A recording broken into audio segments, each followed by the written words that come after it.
장대호는 잔혹한 범죄를 저지르고도 반성하지 않는 태도로 일관했습니다. 어제 재판장에 들어서면서도 카메라를 향해서 미소 짓고 손을 흔드는 모습이었는데요. 따로 발언하는 모습은 카메라에 담기지 않았습니다. 앞서 지난 8월에 경찰 조사에 들어갈 때의 발언 보고 이야기 이어가겠습니다. 고려시대 때 김부식의 아들이 정중부의 수염을 태운 사건이 있었습니다. 정중부는 그 원한을 잊지 않고 있다가 무신정변을 일으킨 그 당일날 잡아 죽였습니다. 남들이 봤을 때는 그냥 장난으로 수염을 태운 일 같지만 들어갈게요. 들어가겠습니다. 당사자한테는 죄송합니다. 상대방을 죽일 만큼의 큰 원한인 것입니다. 비켜주세요. 당시 장대호는 고려시대 김부식의 아들을 인용하면서 자신의 입장을 밝힌 것 같아요. 어떤 맥락인지 제가 볼 때는 본인이 역사를 많이 알고 있다는 걸 얘기하는 것도 있을 거고, 두 번째는요, 본인의 표현입니다. 죽을 만한 짓을 했다라는 표현을 쓰잖아요. 그 말은 결국 이게 지금 김부식과 정정부의 문제를 가지고서 본인의 행동을 정당화시키려는 의도가 있다고 보여져요. 이게 무신정변인데, 그 당시에 무신정변이 일어났던 가장 큰 이유 중에 하나는 뭐냐면 무신들을 무시하는 그런 정책들 때문에 무신들이 이제 화가 나 정변을 일으킨 거거든요. 예. 근데 이걸 갖다가 본인의 행동을 정당화시켜서 활용했다는 건 저는 도저히 이해가 안 됩니다. 예. 이거는 그 당시에 역사적 사실이 있는 것이고요. 본인은 지금 4만 원 그거 안 주고 본인을 무시하는 말을 했다고 해서 사람을 살해를 합니까? 어떤 이유로도 정당화될 수 없음에도 불구하고 본인의 행동이 정당한 것을 활용하기 위해서 이런 역사적 사실까지 끌어다 쓴 걸 보면 참 어처구니 없다, 이런 생각이 듭니다. 이 장대호의 반성 없는 모습은 쉽게 이해하기 어려운 부분이 너무 많습니다. 이 전문가의 의견은 어떤지 이수정 경기대 범죄심리학과 교수를 화상으로 연결해서 이야기 좀 들어보겠습니다. 이 교수님 나와 계시죠? 네. 네, 안녕하세요. 네, 이 장대호는 어제 재판장에 들어서면서 카메라를 향해 미소를 짓는 모습을 보였습니다. 이걸 어떻게 이해해야 될까요?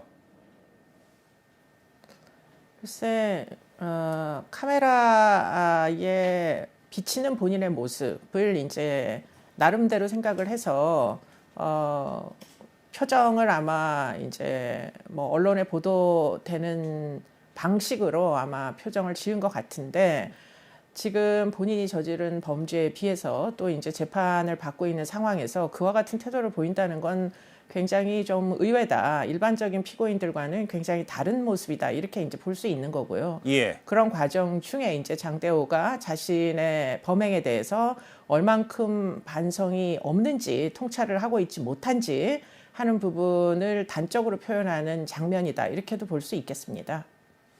네, 그 신병이 구금된 상태에서 더 이제 정상적인 정서 상태에서 좀 더 벗어난 상태로 이해도 할 수 있을 것 같은데요. 이 장대호는 지난달 검찰이 사형을 구형했을 때는 괜찮다고 얘기를 했는데, 어제는 이 변호인을 통해서 자수를 했으니까 이 감형해야 한다고 주장을 했습니다. 이건 또 어떤 변화로 봐야 될까요? 글쎄, 이제 본인이 타인에게 저지른 고통에 대해서는 일말의 양심의 가책도 없지만, 그러나 이제 재판을 할 때 사실 자수를 하지 않았습니까? 그렇기 예. 때문에 자수를 하면 당연히 이제 획득할 수 있는, 예를 들자면 감형이 될 것은 너무나 당연한 양형의 인자이기 때문에 그러한 이제 자신의 권리에 대해서는 당연히 이제 변호인을 통해서 주장하고자 하는, 그야말로 일방적인 이제 장대호의 이제 사고방식을 시사하는 바다, 이렇게 이제 보이는데, 예. 도대체 어떤 사람이 이렇게 자기가 저지른 일에 대해서는 전혀 통찰이 없으면서 자기 권리만 주장할 수 있느냐 하는 부분에서 이 장대호의 이제 좀 특이한 정신 세계를 이해할 필요가 있겠다고 생각이 드는데, 지금 이 사람은 상당 부분 이제 성격적인 문제를 안고 있는 것으로는 보입니다. 그렇기 때문에 사이코패스는 아닐지언정 꽤 반사회적이고, 그리고는 이제 사회화된 방식으로 움직이지 않는다. 그런 식으로 사고하고 그런 식으로 행동하지 않는다. 그렇기 때문에 장기간 동안 은둔형 외톨이로 이제 인터넷에서만 활동하던, 그야말로 자기 세계에 함몰이 돼서 일종의 세상에 대한 어떤 표준화된 이제 평균적인 인식은 전혀 갖고 있지 못한 궤변에 해당하는 그런 종류의 언사와 이제 행동을 보이고 있다, 이렇게 봐야 될 것이고요. 그런 차원에서 보면 말은 이제 장황하게 늘어놓지만 그러나 이제 변호인을 통해서는 자기에게 유리한 방식으로 이제 주장을 하도록 만드는 이런 이제 굉장히 일치하지 않는 전략을 지금 취하고 있는 것이죠. 그런 부분에 대해서 아마 재판부가 굉장히 괘씸하게 여기고 엄벌에 처하려는 의지를 보인 것으로 보입니다.